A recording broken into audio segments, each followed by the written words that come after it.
it's actually the quote smartest and most successful people who are worst at learning. It is amazing how often people don't actually feel safe to tell us the truth. You wrote an entire book about asking questions. We walk around feeling certain far more often than we should. We can be more curious. We can ask better questions. We can become a better listener. I prefer to look at curiosity as a choice. If you do it, it's life-changing. There's a lot of people who don't necessarily take that final step, which is the hardest step, which is, are you able to apply it?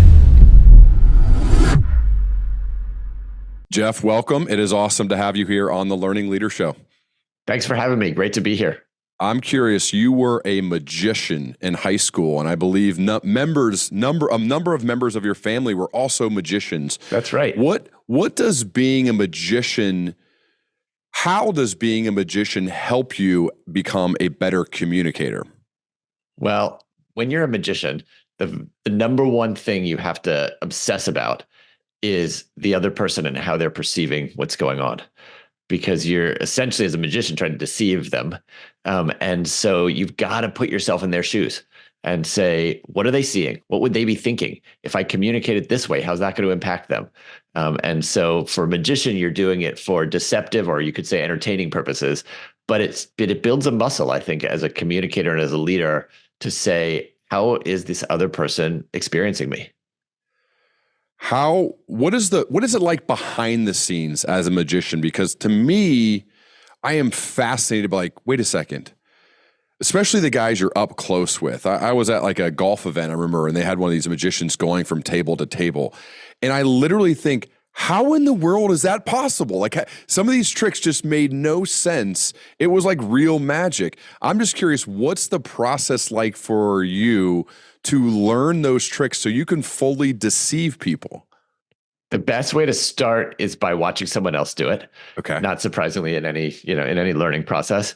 And then it is just an immense amount of practice in front of the mirror, to the point where it just becomes natural. And then it's practice among people that you would, who could tell you if they could figure it out. And then every time you do it, it's still a little nerve-wracking to say, is this going to go wrong? Is this going to go right? And I do have occasional moments when it has not gone right. But it's really all about, just like any learning process, practice feedback, until it just feels second nature. And it also feels like the best magicians have this supreme confidence and ownership of their space and of the room. Yes. And I'm curious, like, I think that could translate to all different areas of leadership and just of life in general. Is that born out of practice, or where does that confidence come from? I think for me, it was entirely practice. It was not necessarily something I was born with, but it's also not something that is necessarily the same thing going on the inside. But you've got to get to such a point where you create that level of space and comfort and just expectation. There's a lot of emphasis on essentially directing the attention of other people, and by holding the space in the way you do, you essentially kind of create the context through which people perceive what's going on. How has that helped you in other areas of your life? So I think I've spent a lot of my career thinking about learning, and thinking about how to design deep and impactful and powerful learning experiences. And I believe that the experiences that I had, growing up as a magician really kind of built that into my DNA. Because as I was saying earlier, when you're a magician, you're essentially creating a learning process for someone. You're in effect helping them learn the wrong thing, because then they reach the wrong conclusion. They think it's magic. But you've got to be saying, if I say it this way, if I frame it this way, if I put it in this sequence, etc., what's going on inside their learning process? And so I actually think that it's been incredibly helpful in the learning leadership I've done. Can we do a quick coaching session now? This off the top of my head. Now that you talked about creating a great learning experience or an environment for learning to happen. Okay, so I have members of my learning leader circles. We're getting together in person. We only do this one time per year. So I think about it year round. Like, it's nonstop, because I want them to really learn, to connect. It's about 40 to 50 people, okay, just to set the stage. Yep. We get together for 2.5 days. All the other meetings are on Zoom. And so, like I said, it's nonstop year round. Like, how do I make this one like the best event they've ever gone to in their life? So they learn, they connect. What are some general ideas from a guy who thinks all the time about learning and about development and leadership? What are some of the keys to hosting an awesome event with people in person where you want them to learn and connect and grow and get better? Hey everyone, I am Ryan Hawk, host of the Learning Leader Show and owner of this YouTube channel. I just learned a fascinating stat, and that is 95% of people who view our videos are not yet subscribed. And so, if you'd like to ensure you're seeing all of the amazing interviews we're going to do, and we have some good ones coming up, then smash that subscribe button. I know everyone says that, but it's critical to ensure you're seeing what we have coming up. So I thank you for viewing, and I look forward to you being a part of this learning leader journey moving forward. Thank you so much. I would say the number one thing that we try to do in my organization, and that it's just a general principle for me, is co-creation of the event itself. There's often a sense that I've got to put this on for them. I've got to design the whole thing. I got to make it the right thing. And that involves a lot of guesses. But if you can flip it and actually say, this is our event, this is, what do we all want to be getting out of it? And what are all of our best ideas for how we're going to do it? And let's co-create this thing. It takes a lot of pressure off of you and vastly increases both their investment and just, exponentially increases the number of, breakthrough ideas you could be considering to bring to the table. So you ask them. You ask them and you engage them and you put them in the space of owning it with you. Do you ask them like months ahead of time or while on site? Both and? I'm curious. Both and. I mean, some of the macro design decisions are hard to make in the moment on site because you've set certain parameters up. And so, when we do things, we would often say to people, is there a subset of people who want to be our design team? Who wants to be the core design team with us? And then some people say, I'm in. And other people say, I'm in, but I don't have a lot of time. And so then maybe they're the extended design team. So you and the core design team, maybe that's a half dozen people can be designing this thing together. And then maybe there's another 15, 20 people who say, I want to be on the extended design team, and they get a chance to hear the initial ideas, give it a little feedback, shape it, maybe on a call or two. And then all of a sudden you're bringing people together and you've got something that the group has collectively designed and owned. And then there's a million micro design choices that even in the moment, I think a lot of times people feel like, I've got to make this calculation privately in my head. Do we spend time on this? Do we spend time on that? Do we, et cetera? Versus to say, here's a moment, let's pause and say, how are we going to handle this thing together? I find that the dynamic just absolutely transforms when design becomes participatory, as opposed to, something that one person does for other people. So how does that land with you? Well, I mean, I love it. I'm actually almost was going to start drafting an email, but I'd get distracted. So I'm not. I'll do that. I'm taking notes. So I'll do that afterwards because it feels like a great idea would be to send a note ahead of time. This sounds actually obvious now coming out of my mouth, but I haven't necessarily done it, which is what do you want from this? What are some ideas? What do you want to do? One thing we have done on site, not to get too into this, but I think a lot of people do leadership offsites and they do them poorly. So this could be helpful for anybody at any company, Absolutely. Anywhere. What we do is I have them all introduce themselves, and then I have this huge sign that says big ask with a K, big ask sitting up there. Okay. And on this little, they fill out a little sticky note. They write a question or two. And then me and a couple other people that are, I guess, co-creating the event will go and they'll also ask the question when they're introducing themselves. And then they stick it up on the big ask poster.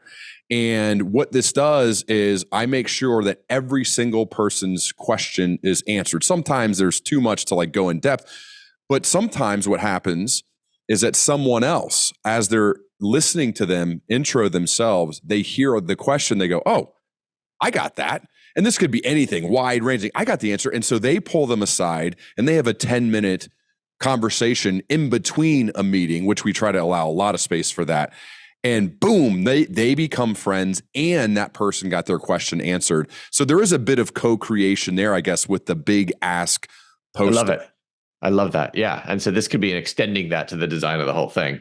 Yeah. And I think when you ask people what they want to get out of it or what ideas they have, sometimes we feel like we can't share our own ideas as well. I either have to ask them or I have to tell them.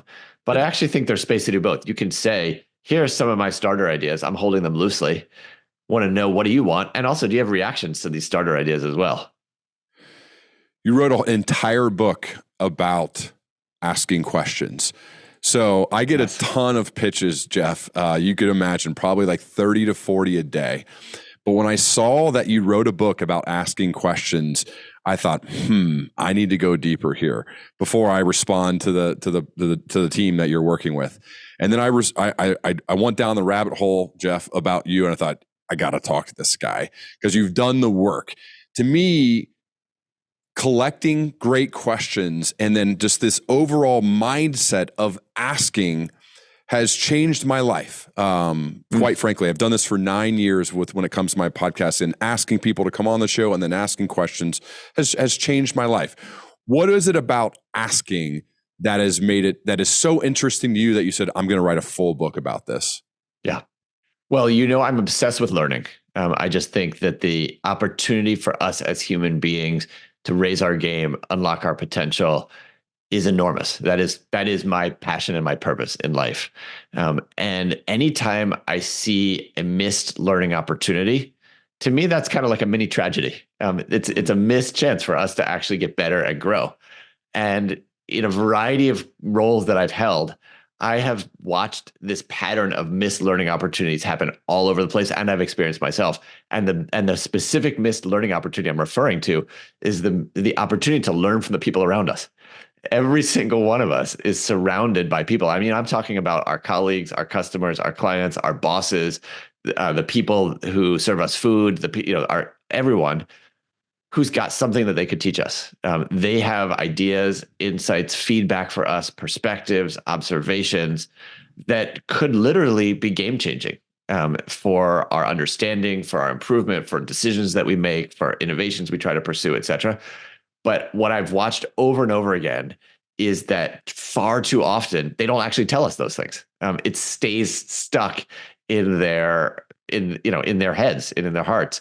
And so to me, asking, and this approach that I've written about called the ask approach, is the key to unlocking that immense goldmine of learning that's all around us. I can tell you a little bit of a story of kind of one place where it started, which is I was working at a company called Monitor Group, which is a very extraordinary consulting firm. This was my first job out of college. I stayed there for almost a decade. And one of the leaders of Monitor was a guru named Chris Argyris. And he had a dual appointment at Harvard Business School and Harvard Ed School. And he was obsessed with this question of how smart people fail to learn. And one of his observations was sometimes it's actually the quote smartest and most successful people who are worst at learning from one another because they've been rewarded for giving the answers, and they haven't built the muscle of failing and asking questions and things like that. And he developed this methodology, which I'll never forget, and I continue to use this to this day, which is he would ask leaders to take out a sheet of paper and draw a line down the paper. And on the right side of the paper, he would say, just write me a little snippet from a recent interaction that you had that was super challenging. And so someone would write, I said this, she said this, I said this, just almost like the script of a play. And then he said, now on the left-hand column, I want you to write down all of the thoughts and feelings that you were thinking, but never said to the other person. So the left-hand column is essentially your unspoken thoughts and feelings. And at Monitor, I spent a lot of my time working with people around these cases. So I saw hundreds and hundreds of people's left-hand columns. And what I saw inside those left-hand columns, in addition to frustration and emotion and all that kind of thing, was an immense amount of actual information and ideas and insights that never got across to the right-hand column, never made it over to the other person. And I thought to myself, look at this. I mean, the decisions that organizations could get to if they were better, the relationships, the partnerships that could get deeper. And so while there are a number of books that I think do a great job saying to people, here's how you can be more direct in saying what you're thinking and feeling, what I think is an underutilized lever is how do we actually ask to make it easier for other people to actually tell us all those things that are in their head. Why don't we do this? Like as kids, we're curious, and it seems like maybe the curiosity gets beat out of us as we grow up, which is a shame. Maybe that's it. But why are we not? This seems obvious. Just ask Ask the questions, ask the follow-up, listen, ask another follow-up. Why are we not good at this? Why don't we do this? Well, so first of all, you're absolutely right that as kids, we're born incredibly curious. Yep. In one of the chapters of the book, I go deep into the research on kids' curiosity. And there's some fascinating studies. There's one that talked about, basically observed that kids are asking somewhere between 25 and 50 questions per hour. Up to 400 questions a day. And so if you add that up over a kid's childhood, that's tens of thousands of questions that kids are asking. It drops off precipitously as kids get older and they go to school. There's a lot that happens in schools that essentially squashes curiosity. There's one interesting study that talked about how they followed kids around and they saw kids are asking 50 questions a day at home and 2 questions a day at school. And so we've built our entire education system around kids feeling like they need to give answers as opposed to pose questions.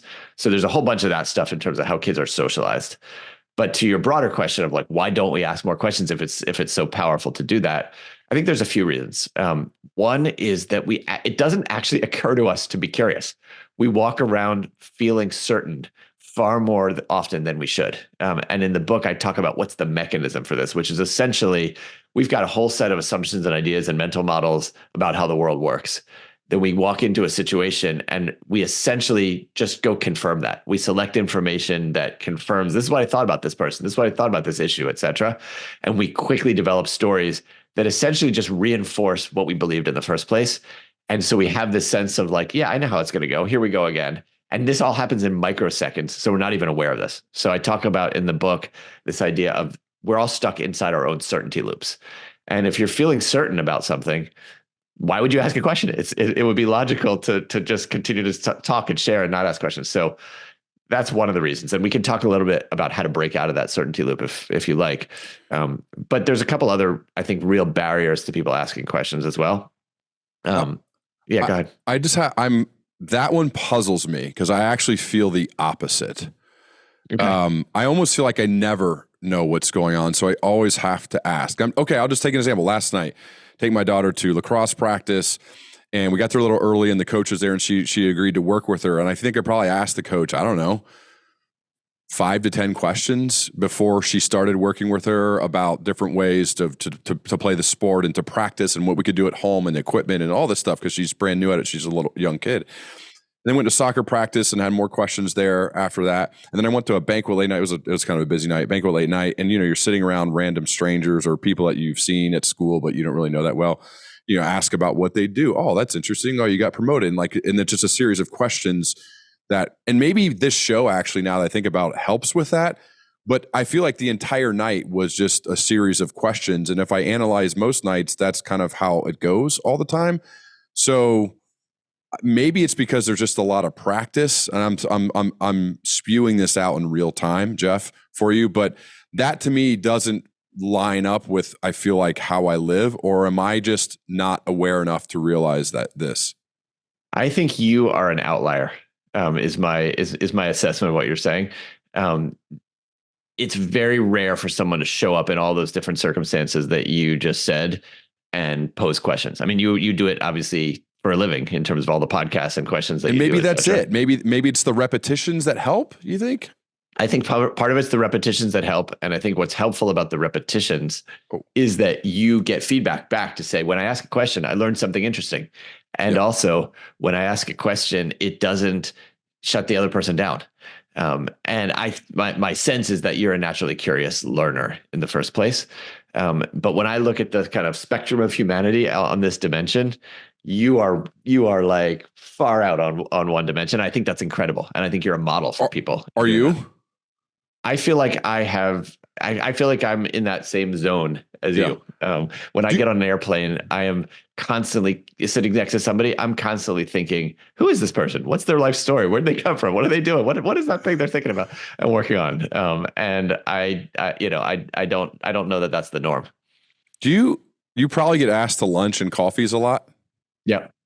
So they say, hey, Jeff, I want to pick your brain, or that type of note. And then you show up at the coffee and then they kind of talk about themselves the whole time and ask you no questions, and you ask them questions the whole time. Is that how it goes? That happens more often than Yeah. than I would like. That happens almost every time for me, right? Can I pick your brain? Can I ask you questions? Can I learn about writing books, podcasts, speaking on stages? And then you show up and you leave and you've asked 20 questions and they've asked none. Is that like, isn't it bizarre? That's weird how that works. Totally. And I don't get it. There's a consequence when we behave that way. One is we're not learning, because what are they learning if they're talking to you about themselves?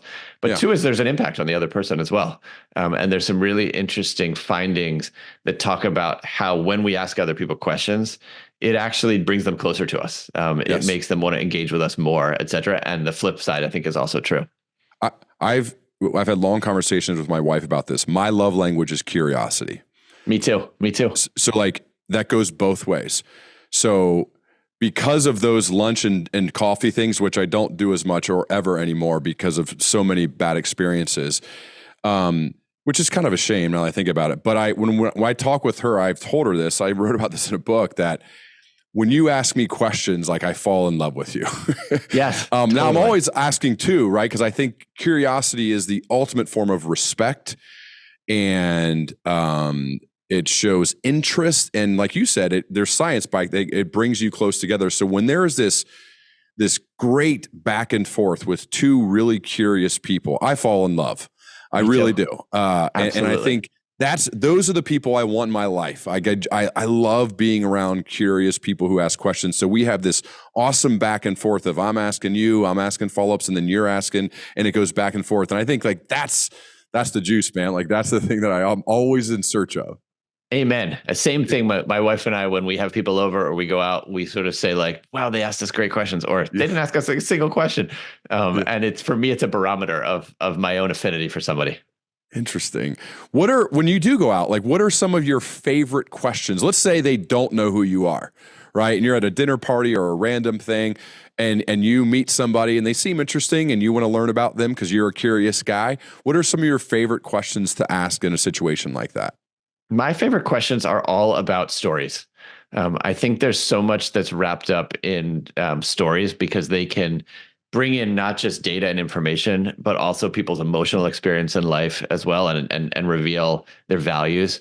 So one of my favorite questions is just kind of like, what's the story for how you ended up living here? What's the story for how you ended up meeting the person you met? What's the story behind why you do what you do? And when you can get those stories, that's just like a thread you can start pulling. And then there's all kinds of follow-up questions come from that too. I love asking couples, how'd you meet? When did you know? Like, how'd you get through the rocky times? Like there's always that stuff. Isn't it fun? And you see people, like couples, light up. They look at each other and they start lighting up, telling the stories. And sometimes they're like, wait, what? Like, they have a little bit of disagreement about how they met or about when they broke up and got back. You know what I mean? It's so fascinating to see, because it's funny. People don't actually tell that story very much. And so you hear them and see them connecting. And that is a good dinner date when you see that. Or I like asking, like, especially a woman, like, what are your non-negotiables? What were your non-negotiables when you were like looking for someone to marry? And now they're married, like one of my best friends. And it's funny to see them talk through that. And then you have follow-up questions. Like, I don't know, those types of nights are the best. Like they're so much fun. I totally agree. And people appreciate being asked. Back to your question about why don't we ask? A lot of times I think we carry an assumption that this is too sensitive a question to ask. They're not going to want to be asked this question. This is going to put them on the spot. And there's also some powerful research which shows in almost every circumstance, people actually appreciate being asked those questions that we think might be too sensitive to ask. And it brings us closer to them. I was at a soccer practice, Jeff, met a dad who was divorced. And I knew him a little bit, but not like a ton. You see parents at soccer games. And I just said, why'd you get a divorce? And for a second, I could tell he was like a little surprised. I don't know if anyone had asked him, but I was genuinely curious, like, why'd you get a divorce? And then he answered, and he gave his personal and detailed, and obviously everyone has different reasons. I felt like, and I asked follow-ups, that he was actually really happy that I asked him, even if he was a little bit surprised, because I was genuinely like, I don't want to do that thing. Yeah. I was curious as to why he did. And it like almost brought us closer, and we've become friends since then and talk a lot more. But I just think it's interesting to learn why things happen, whether they're good or bad things. I think that's a beautiful example of overcoming what we fear might be too sensitive a question, and how that can actually enable someone to share something maybe that they hadn't expressed to someone before. But I want to point out one thing about your story, which is, as you relate it, you were genuinely curious. Oh yeah. You could have asked that question with a judgmental tone. Mm-hmm. Why'd you get divorced? Or any other kinds of things that would sort of send the message to this person of, I'm something other than being curious. But when we actually have that genuine curiosity, it's amazing how much that just cultivates in the other person a desire to tell and a desire to share. This I've read about your childhood. And I'm just curious about if you could share the deeper story about why you became so drawn to both asking and listening. Yeah, I think, part of it is I think I'm naturally just interested in people and curious, but I grew up at a time and in a place where I didn't always feel safe in my town based on my, my religious identity as a Jewish person. And there were subtle signals to me and sometimes overt signals to me that you're not welcome here. This is not a place where you can be yourself or feel safe. And in contexts like that, I think we all retreat to what's going to make me safe. And I felt like I was going to be safer observing, listening, watching, asking questions, compared to just announcing my view. Because you never know if you say what you really think, if someone's gonna, whack you, whether physically or emotionally. And so I spent a lot of my childhood listening, and watching and observing and asking questions. And you learn a lot that way. But it also becomes, a habit, and then that habit becomes a muscle. And so it wasn't always easy or pleasant in those ways growing up. But I think, many of us are able to convert that into something that can also be a strength. And when you're like that, though, aren't you like hoping people would ask you what you think? 100%, and waiting. Waiting. If I'm honest right now, I still am sometimes. Sometimes I'll be at a party or at in a meeting or an interaction, and for whatever reason, not feeling totally safe to just blurt it out. But if someone asks me, I'm like, yes, I totally want to share with you. And if they don't, I'm feeling a little, maybe sad or, wishing I could share more. Jeff, let's help people who maybe don't have an awareness of this. Let's help the person who says, I want to pick your brain. They go out to lunch and they talk about themselves the whole time and don't ask questions. Okay. I am determined to fix this. Right. And maybe that's misguided, but I think we can. Right. Yeah. So what are some of the ways, and let's just, for the sake of anybody in the world, we are all this person. Even if you think you're not, all of us, me, Jeff, you, me, I'm that guy. You're that guy. We all are that person. Let's make that assumption. What are some of the ways that we can not be that person, that we can be more curious, we can ask better questions, we can become a better listener, we can become more connected with that other person we're talking to? Yeah, I would say, and maybe I'll use this as a way to share a little bit about the ask approach, because I think it's a perfect application of it. It's got 5 steps. And the first is literally something that you would do even before you set foot in that coffee meeting, which I call choose curiosity. And some people look at curiosity as a state of mind, or even a trait that people have. And I think there's some truth to that. But I prefer to look at curiosity as a choice we can make. And it's a choice that is always available to us if we consciously decide that we actually want to awaken our curiosity.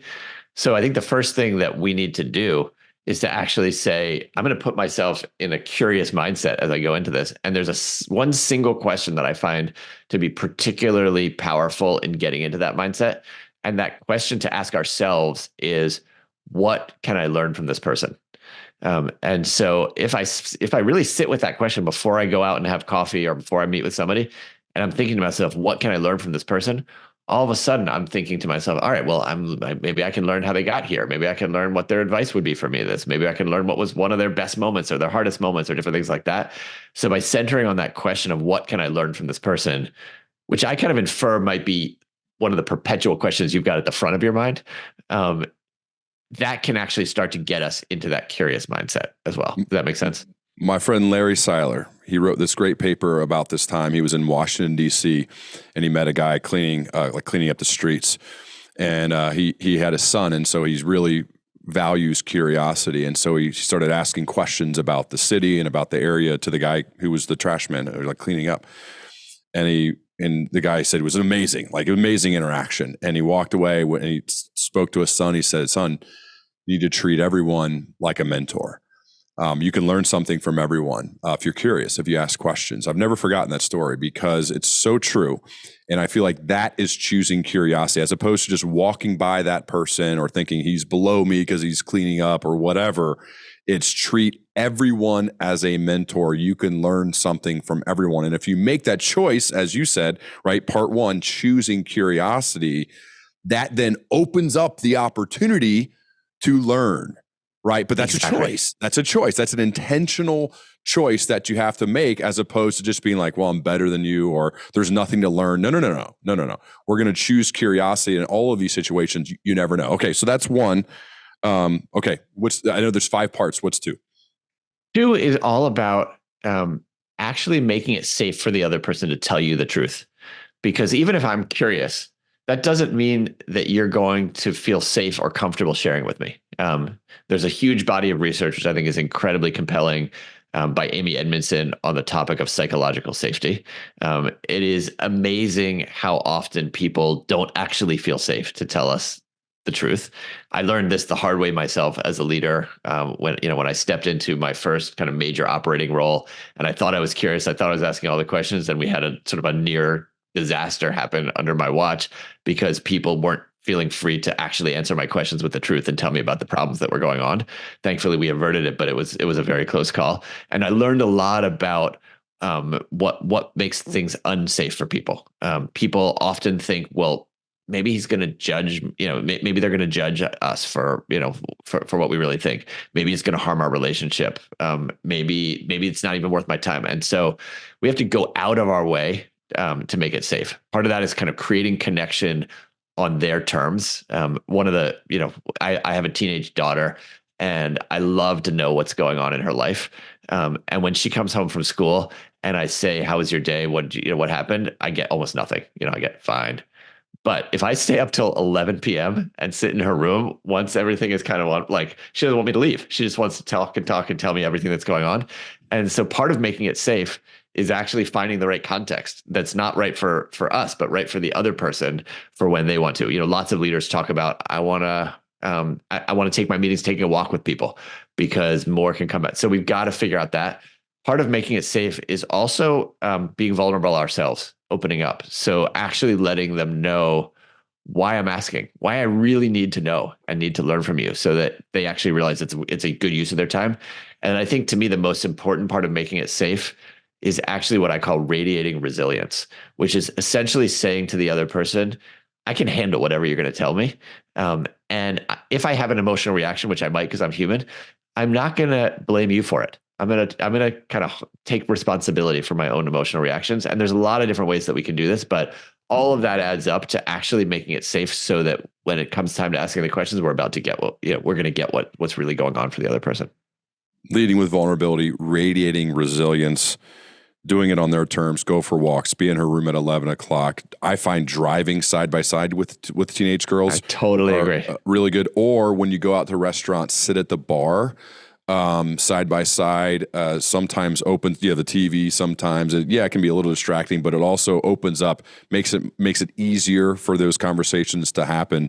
I love walking the dog together, driving together, sitting side by side at a bar together. It feels like those are, as dads, like we probably think about this all the time, but those are good opportunities to get them to open up. Okay. So make it safe to tell the truth. That's 2. What's 3?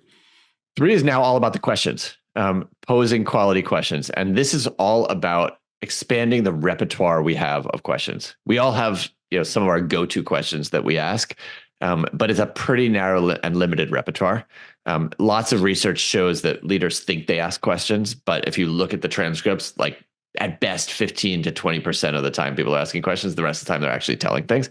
And there's a whole bunch of questions that we think are questions that are not actually questions.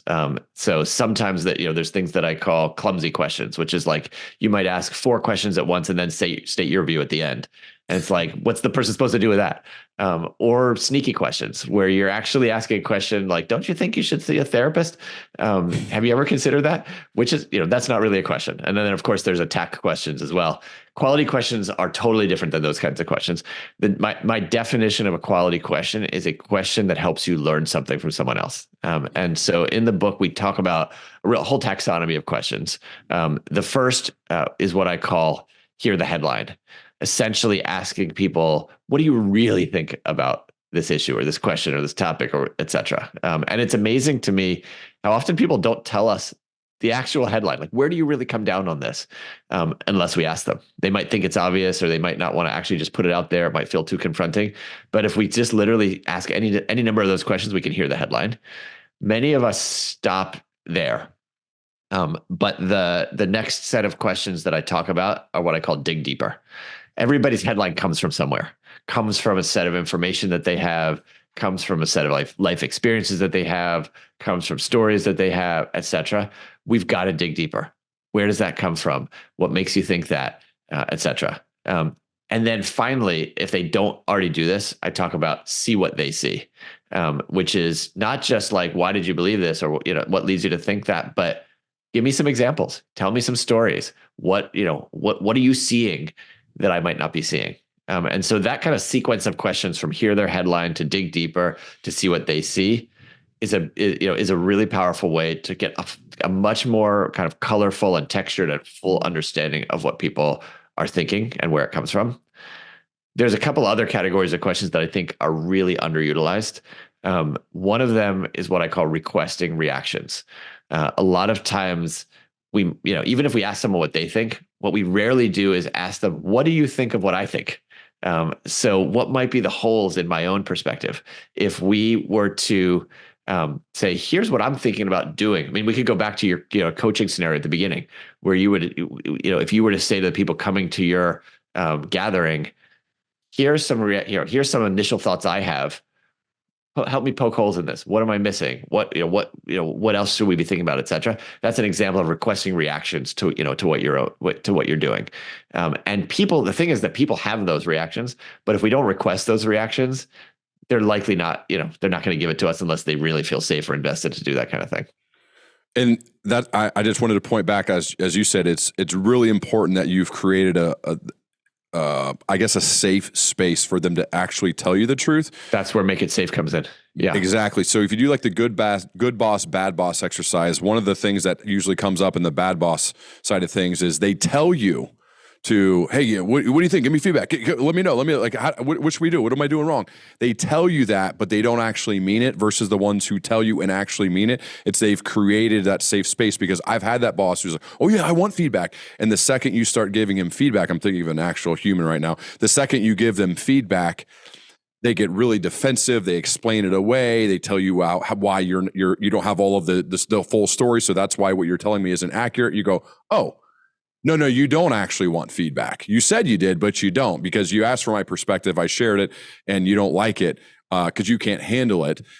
So as leaders though, because we're in leadership roles now, Jeff, when we are asking that, when we are requesting their reaction, right, we have to make sure we do a good job of thinking of how we're going to react to them when they give us, let's say, critical feedback or they tell us we're off on something. If we don't get that right, we're going to ruin getting any useful feedback in the future, right? So like, how do you 100%. Think about that as a leader? What do you do to make sure that when you request a reaction, that even if it stings, you don't like show that too much to the point to where they'll want to stop giving you feedback? Yeah. Well, so I think that's a beautiful example and a perfect illustration of a leader who has skipped steps 1 and 2. Yeah. They are not genuinely curious. If they're just saying that because they think that's what they're supposed to say, but if they're genuinely curious, they're going to be much more likely to authentically react in a way. It's not going to be a technique. They're going to be much more likely to authentically react in a way that lets you know they actually want that feedback because it's coming from a place of true curiosity. Mm-hmm. Similarly, if they've actually created that context of safety, it's going to be much more likely that you're going to actually believe that they can handle it, they want to do it. But I think your question is actually a good segue to step 4, which is, once you pose the question, how do you listen? And in the book, we talk about a number of channels that you need to listen through. So many of us are taught to just listen for, like, what is the thing that people are saying, which is important, but I call that the content channel, listening for content. There's 2 other channels to be listening through it that we've got to train ourselves to at the same time. One is emotion. So what is the feelings that they're expressing? And third is action. What are the actions that they're actually taking? Maybe they're trying to persuade me or enlist me or convince me or join me or things. And if you really want to be good at listening, just the same way, if you want to be good at listening to a piece of music, you can break it down and say, what are the vocals? What's the percussion? What's the melody, etc. You got to break down what's the content, what's the emotion, what's the action, and to be really listening. And I would say a leader who's really listening for all those things is much less likely to react defensively immediately, because they're going to be seeing, how deeply committed you are. If they're really watching for your emotion, they're going to be noticing that you're trying to help them. If they're watching for your action, etc. So part of it is, what are the lenses that we listen through? But then if I were to say, like, one simple thing that if any leader were to do as it relates to listening could overcome the problem that you're saying, it would be this: check if you heard it right. That's the single most powerful thing that we can do in listening, which is to paraphrase and say, this is what I think I heard you say. Did I get that right? What did I get wrong? What am I missing? What would you add to my takeaways? And that, I'll tell you why that is so powerful. Reason number 1 is, if you're having a strong reaction, it can just slow everything down. It can actually just kind of buy a little bit of time for you to take a breath and calm down. And if that's all that it does, that's great. But the other thing is, so often we don't actually hear it all. For the book, I interviewed, an award-winning journalist, and she said to me that after every interview she does, and journalists, of course, are professional question askers and listeners, after every interview she does, she goes back and listens to the recording, sometimes 2, 3, 4 times. Every time she hears the recording, she hears something new and different. So we are missing a lot of what people say. And by pausing and saying, this is what I heard you say. What else did I miss? What did I miss? Did I get that right? Et cetera. We give ourselves a chance to take in so much more, but we also communicate to the other person that it's really important to us that we really understand what they're saying. And that leads them to feel valued and cultivates in them a desire to keep sharing as well. Okay. 4, focused on how you listen. Listening to learn. Exactly. Listening to learn. Okay. What's 5? 5, I think is probably the most important of them all, which is what I call reflecting and reconnecting. And I know you have written about and think a lot about, how do we grow? How do we learn? How do we update our beliefs, change our minds? How do we get better and better? That's what reflecting is all about. And I think, the word reflecting, we sometimes gets a bad rap, or it seems like this is a lost art, or this is something that monks do in monasteries and, on mountains or whatever. But I actually think that reflecting is the whole engine to actually growing. And so reflecting is all about essentially sifting through, what did we hear from the other person?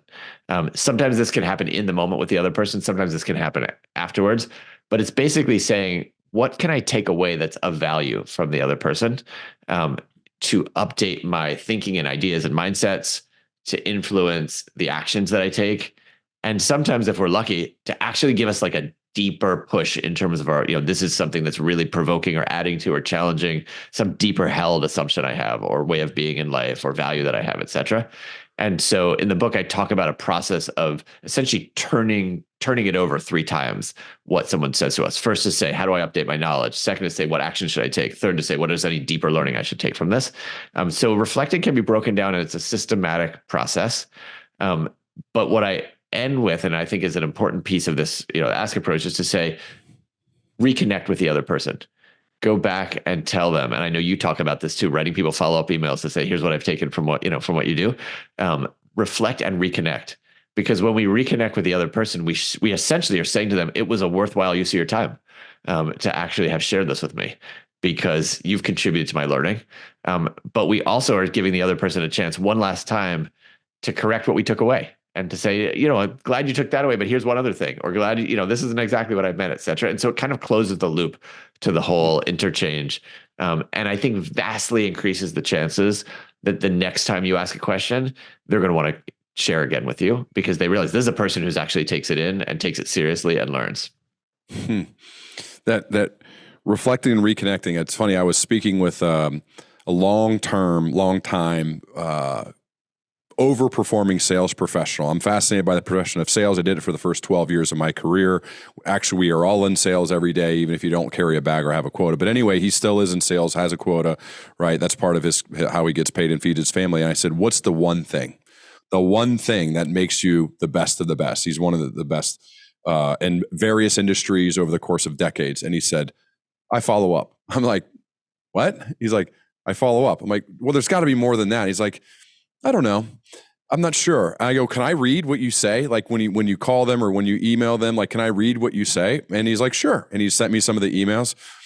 And what I noticed was what he does in his follow-up notes. Now he's very disciplined. He's got all the work ethic and resilience, but what he does is he makes sure they feel heard.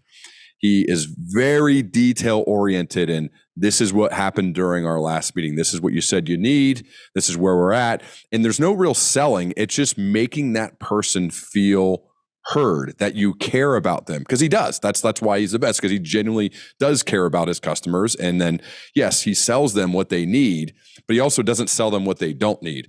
And so it's all about the discovery phase of sales is everything, I think.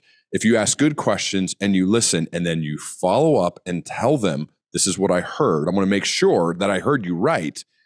He's like, that seems to work. Like he didn't really even describe it that much other than like, yeah, I follow up. I'm like, well, your follow-ups are amazing. He's like, well, I mean, I listen to what they say because I need to make sure that I got it right, that I got it right what they want. And so it almost, I love the simplicity of like, oh, I follow up. Well, there's so much to that follow-up that makes people feel heard. And that's why they connect. And that's ultimately why he sells people what they need and has done so well for a really long time. It's fascinating how that all works. It's a perfect illustration of reflecting and reconnecting. And it's also, rare. And I think that's probably why he stands out. Yeah. But when we can actually reconnect with the other person and follow up in the ways that you were just saying, it distinguishes us because people don't get that very often. And so it has all kinds of benefits also. That doesn't seem that hard though. That doesn't seem that hard, is it? I don't think it has to be. That's why I'm trying to lay it out for people, because I think it's a learnable skill that we can all do. Of course, it takes time, but the rewards are so great of doing that. How do you do this? Maybe there's an example or two. I'm curious about whether it's all 5 that you implement into your daily life as a dad, as a leader, as a teacher. How do you do this? I mean, I try. First of all, I'm a student of this, not perfected in this, and so I fail all the time, and I'm just constantly getting back on the horse and trying to do it over and over again. So I want to start by saying that. But maybe if I, just to stick with the reflecting and reconnecting, in the organization that I co-lead called Transcend, we have about 125 people or so on our staff. They're spread across the country. I remember a couple of years ago, we had grown very quickly, and we had a real hiccup in one of our biggest teams that was causing a lot of pain for a number of people. And my co-CEO and I learned some hard lessons based on the feedback that people had given us over the course of this, in terms of what we could have done better, particularly as it relates to growing quickly without putting enough attention to the kind of systems and supports that we need to support an organization at a different level of scale. And he and I did a lot of reflecting on what we had heard.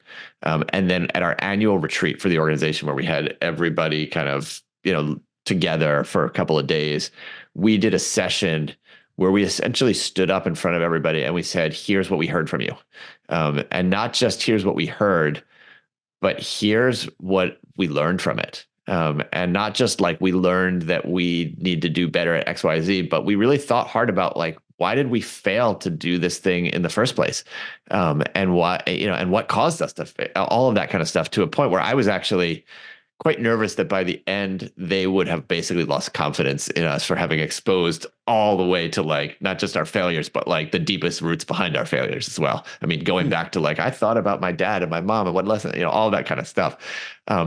And I was completely floored at the end because I looked up and I was like, thank God this thing is over. At least we did it. The next thing that happened is they literally stood up in a standing ovation. And I'd never seen anything like this before.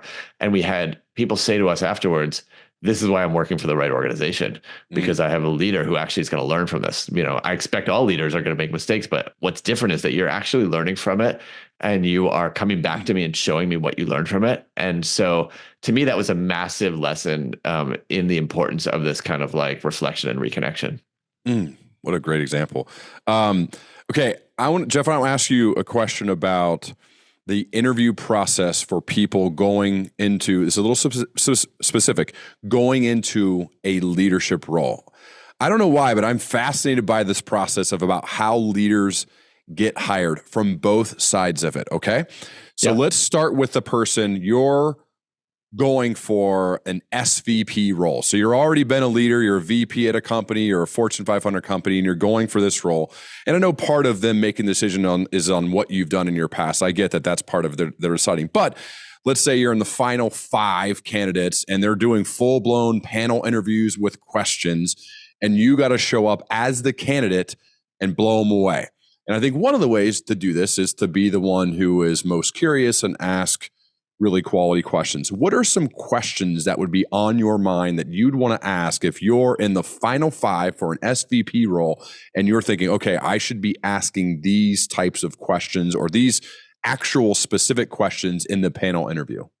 Yeah. So one question that I think is rare that people ask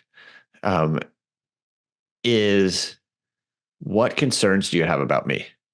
And sometimes I'm often in the position of raising funds from investors for what we do. And one of the things that they often get surprised when I ask them is, what concerns do you have about me? And you could just pose it that way, but I think an even more powerful way to proceed it would be to say, look, here's how I self-assess myself for this role. Here's what I think I'm good at, but also here's some real areas where I think I would get pushed and grow, and this would be new for me, et cetera. And if I were in your shoes, this would be a concern I have. How does my own self-assessment line up to your concerns and pushes? Because I'd be curious to know, how aligned our thinking is on that. And I think a lot of people would be thinking, I don't want to implant concerns in their minds. I don't want to get them in a negative mindset about me. I was like, are you sure you should do this? Yeah. But the thing is, if they have the concerns, they have them. Yeah. And so it's not we'd like rather know, going, right? And that way, first of all, I'm radiating resilience. I can say, I'm showing them I can handle what you have to say to me because I'm putting it out there myself. In fact, I'm telling you my own concerns about myself. But I'm also want to know what yours are. And then once I know what they are, I can either be like, okay, well, that's right. Or I can say, actually, I think you're making the wrong assumption here. Let me tell you a story about it. But if I don't actually know what their concerns are, they're going to talk about them when the panel debriefs without me. And I have no chance to influence them at all. Versus if I can actually get it out on the table now, then we can actually have a dialogue and they can see I'm the kind of person who can handle it. Now, of course, it's not the only thing I'm going to say in a panel interview. But in terms of like what might be some questions that are unusual that would make me stand out, that would be one example. What about you're on the other side now, which is what you do, right? You're a senior leader at your company. You're running the company. So now you're interviewing somebody for a big leadership role. What are some of your favorite questions to ask of that? I know there's specifics on you got to do this or that, right? But outside of the specifics of the actual job, which by the way are table stakes, but what are some of your favorite questions to ask when someone's going for a big job like that? Yeah, I think one of my favorites is to say, let's fast forward a year from now, and let's look at 2 different scenarios. One scenario is you're just crushing it. You're knocking it out of the park. You're having the greatest possible success. What's the story behind how you got there? Now let's flip to the other scenario and say it's just not working out, either because you're struggling or you're not happy here or whatever else. What would be the story that would have led to that scenario as well? And that. There's all kinds of threads that you can pull from that. So what are you hoping to learn by asking that question? I'm hoping to learn, what are some fears they have about their ability to be successful in the role? B, what are some concerns they might have about how they would fit into the organization and culture? And C, what are the strategies that they would be using to navigate those, to get through that. Okay. What are some of the must-have qualities to be hired as a leader on your team? So the first I would say is alignment with the mission. We have a very ambitious mission. We are essentially trying to reinvent education as we know it in this country. And it is not easy. We're swimming upstream against all kinds of forces. And so we need to know the people who are on the bus with us are hell bent on doing this thing. This is like as important to them as it is to the rest of us. So that's one quality. The second is core values. We have 6 core values. We made them up right at the beginning of the organization, and they are not just things that sit on the wall or on our website. Like, we live and breathe them every single day. And those core values include everything from results for kids, because we're a very results driven organization, sitting right next to love, because we're also a human organization and we care about people and relationships. And another core value is perpetual beta, because we're constant learners. And so we are screening people through those core values left and right to really say, how have these shown up in your life? What about these are do you feel comfortable with? Which ones would you be hardest for you to live into, et cetera? So that would be the second thing. And then beyond that, it would essentially be do you have a track record? Now, you may not have done this exact job, but what in your track record shows us that you can likely rise to the challenge of this role? And then the last thing, and this is something that I actually learned in my very first job interview for my very first job, is, are you yourself a learner? And so in my very first job, I didn't realize it at the time, but the very final thing that happened after the whole panel interview and case discussion is they sat me down and they gave me a whole bunch of critical feedback. And I thought to myself at the time, I guess they're not going to give me the job and they're just telling me why. But really what was happening is they wanted to see how I responded to that critical feedback. And they wanted to see, did I get curious about it? Was I leaning into it? Was I learning it? Or was I going to get defensive about it? And so, is someone a constant learner? Is one of the most important things for us too. I'm tempted to ask you a question to judge some of my questions that I like to ask. Would you be okay to do that? Sure, let's try. In the interview process for a leadership role, I've asked the question, and this may be too like projection-ish, but I've asked them, what is your process to ensure you're improving every day? And so I want to ask you to think about that for a second while I go on to give you time to think. I ask it because I'm genuinely curious about their process to ensure that they're getting better each day, because that's very important to me. What do you think of that question? So I'll tell you what I love about it, and I'll tell you, one concern about it. Okay. What I love about it is, first of all, it signals to them how important it is that they are getting better every day, because that's kind of the premise of the question. And it also lets you know, do they have a process? And some people don't have an intentional process. The thing that I think could be a shortcoming of the question, and there's a way to overcome this, is it's one thing for people to kind of tell you what it is, but it's another thing for people to actually live it and do it. And so I would follow up that question by saying, give me an example or two of when and how you have lived that process, so that it's not just a theoretical thing.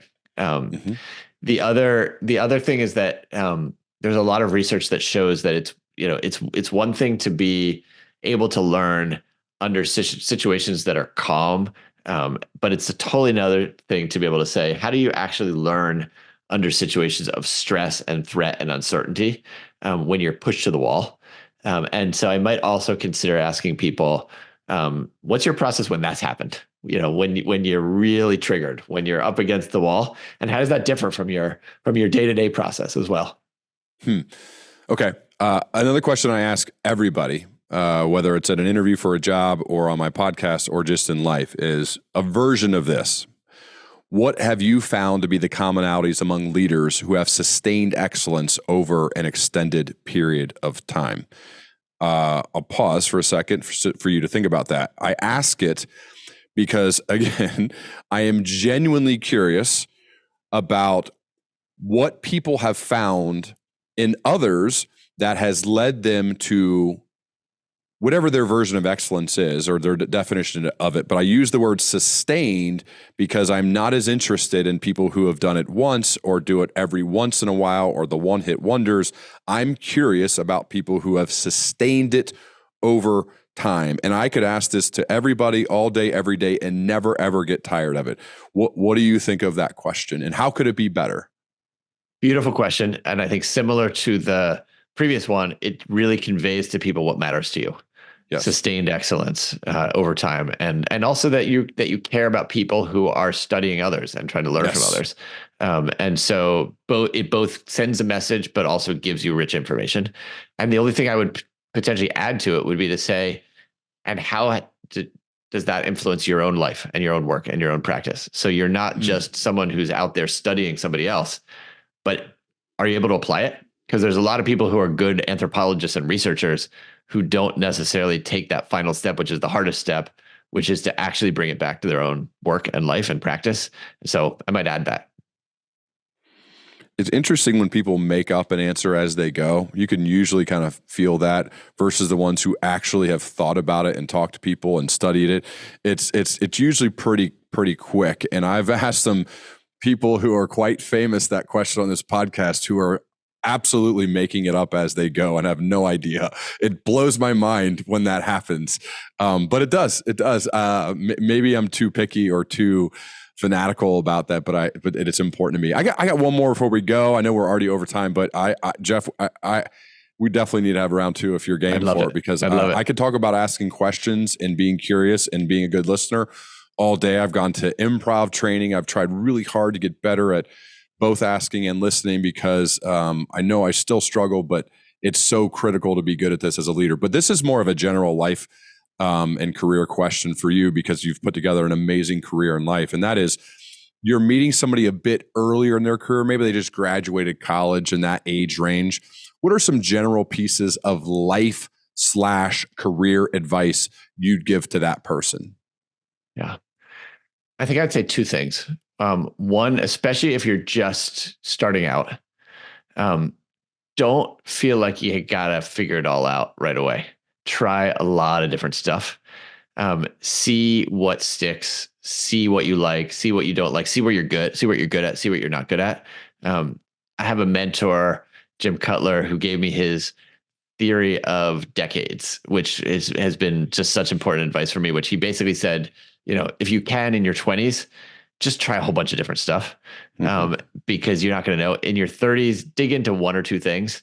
In your 40s, really build something hard. Go hard at building something. In your 50s, you can begin to harvest, et cetera. And that way of looking at life in decades in that span, if you're privileged enough to be able to do that, is really powerful.